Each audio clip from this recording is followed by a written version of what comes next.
Bonjour à tous et bienvenue dans la MAP, mission abondance de partage au peuple. Retrouvez-nous à Bourg-en-Bresse, dans le département de l'Ain, en France. Bonne écoute. Lorsque vous vous trouvez au bord de la Méditerranée et que vous marchez sur la plage, lorsqu'il y a du vent qu'on appelle la tramontane, c'est-à-dire un vent violent, c'est difficile de marcher. Surtout si vous êtes face au vent. Dans la Bible, le vent en hébreu, c'est ruah. Et ce mot a aussi un autre sens. C'est aussi l'esprit. On peut dire qu'en hébreu, le Saint-Esprit, c'est le Saint Vent. Mon frère, ma sœur, lorsque nous marchons dans le sens contraire du vent, on se fatigue, on s'épuise. Pour nous chrétiens, lorsque l'on marche dans le sens contraire du Saint-Esprit, cela crée des tensions dans notre vie. Tout ce que tu fais devient dur, difficile. Tu utilises beaucoup plus d'énergie que nécessaire. Tu es moins performant. Donc, quand tu marches selon tes voies, lorsque tu ne fais pas la volonté de Dieu, c'est-à-dire que tu es contre l'Esprit de Dieu, tu luttes contre le vent et automatiquement, cela va te fatiguer, cela va t'épuiser. Tu vas peut-être me demander dans quel sens souffle le vent de l'Esprit.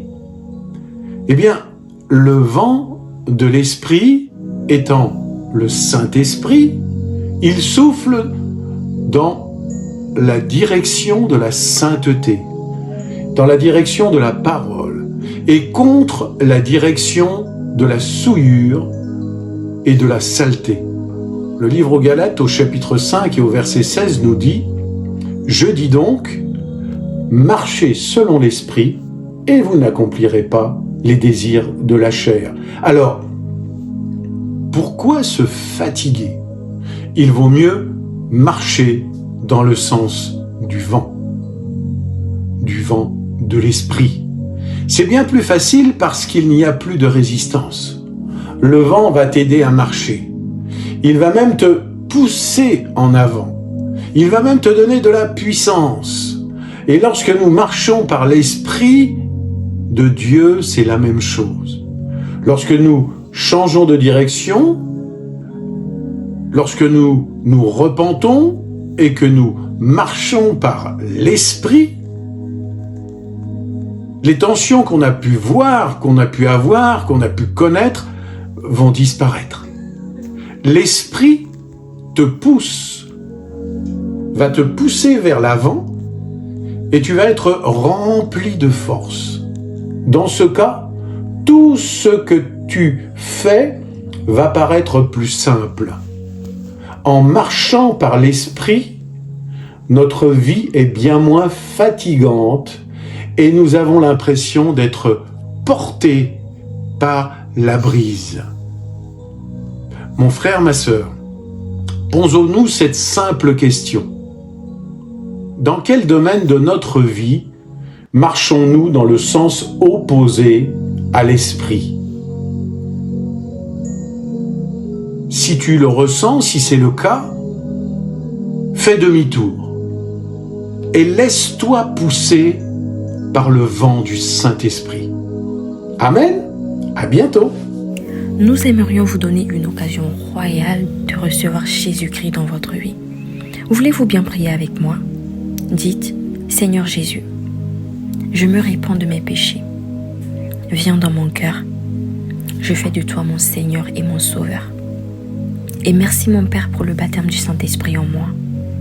Au nom de Jésus. Par cette simple prière, nous croyons que le Saint-Esprit vous conduit sur le chemin de la nouvelle naissance. Allez dans une église ou dans une assemblée de Christ dont le fondement est la parole de Dieu. Passez par les eaux du baptême, un baptême par immersion, et donnez à Dieu la première place. Nous espérons de tout cœur que ce message vous encouragera. Si vous connaissez une personne de votre entourage, une famille ou toute une communauté pour qu'elle puisse être encouragée ou être relevée, n'hésitez pas à le partager. Notre vision est que ce message du Christ atteigne et touche un maximum de gens, de près comme de loin. C'est ensemble notre mission d'édifier le corps de Christ, car Jésus revient. Appuyez sur la cloche de notification et merci infiniment de nous soutenir en vous abonnant à notre chaîne. N'hésitez pas à laisser vos contributions et vos requêtes de prière dans la section des commentaires. Nous prierons pour vous. Amen et soyez abondamment bénis.